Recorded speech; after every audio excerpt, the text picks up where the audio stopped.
Oh yeah, that coffee tastes so good. Good afternoon guys, welcome back to my channel. Today I'm going to do a little video here in my room.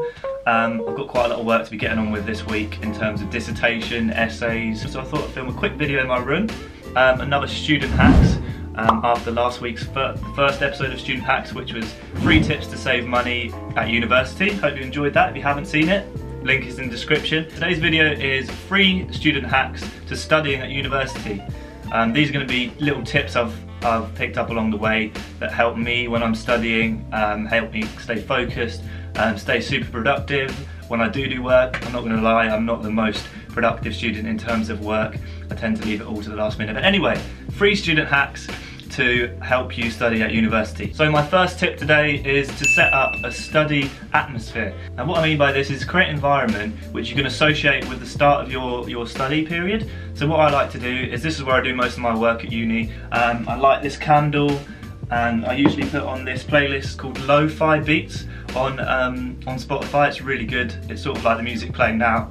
And it just gets me in the zone. It just signals the start of my revision period, because I also do a lot of like leisure in this little space here. So if I don't have that different atmosphere in my revision, between my study and my leisure time, then I tend not to be too productive. So as soon as I light this candle and put the playlist on Spotify on it, I'll link the Spotify playlist down below. That signals the start of my revision, and that gets me in the workflow of, I don't know, writing an essay or working on my dissertation. That just sort of stops me going on a tangent and watching YouTube for hours and hours, because I've got the candle there, I've got the music on. That signals the start of my revision, and it just gets it in my head that I should be studying. I think it's a good habit to get into. It certainly helps me. Also, with study atmosphere, it's also good to change your place where you study. So I often will do some work here, then I'll walk down to a coffee shop, do some work there. I might pop to uni, go to the library for a bit, do some work there. I like to keep moving when I'm working.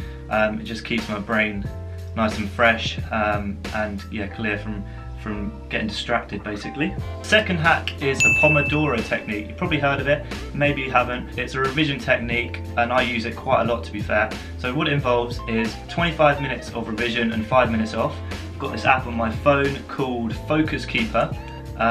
Really good app, so it just tells you when to stop revision and when to start again. So you do 25 minutes on, and then you get a 5-minute break after every 25-minute session. After 4, you get a longer break where you can go off and, I don't know, grab a coffee and completely switch off from the revision or the studying.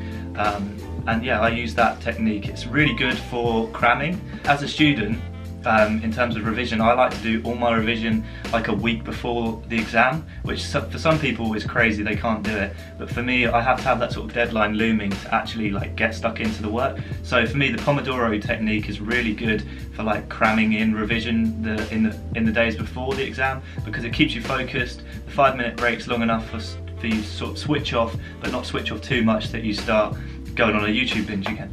So yeah, Pomodoro Technique is called Focus Keeper, the app. I definitely would check that out if you're struggling focusing for long periods of time. For me, 25 minutes is ideal, but I think you can change how long the periods are and how long the breaks are to whatever's best for you. But I find 25 minutes on, 5 minutes off, and every 4 I get a longer break. It's just a nice, rewarding way of getting through a lot of revision. And I get through so much using that technique, rather than just going to the library and sitting there for hours staring at a screen.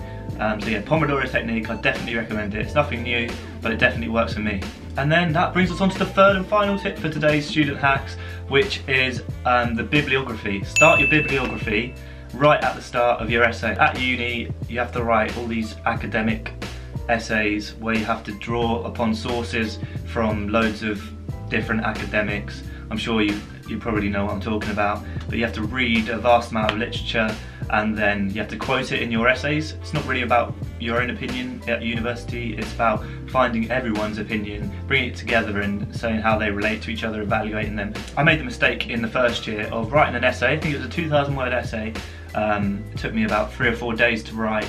I had all these tabs open on my computer. I thought, oh, this would be fine. When I get to the end, I'll just reference everything at the end. Turns out my laptop died, the tabs all closed, and I had no idea where all these sources were. All I had was like a surname of the person who'd said it. And then it ended up taking me like 3 or 4 hours to just to try and find all these different sites again to then reference it. So I'd recommend starting the bibliography right from the beginning. I use a website called RefMe. It's really good. You just type in the article and then it will automatically do the rest for you, and then you can just copy and paste and put it at the end of your essay. So yeah, that's a good tip. That hack is a little bit of a tedious one, but it's definitely worth getting in the habit of doing because it saves you so much time at the end of the essay, especially when you're knackered and the last thing you want to do is try and be finding all them sources again when the deadline is in like an hour or something. So yeah, that is the student hacks to studying at university this week. Hope you enjoyed it. If you did, leave a like, consider subscribing, go check out some of my other videos. I made quite a lot of other videos about university, which I hope will be helpful. And yeah, hopefully you stick around. See you again on Sunday. It's mine and Meg's 6-year anniversary this Friday, so I better get planning something good for that. Bye!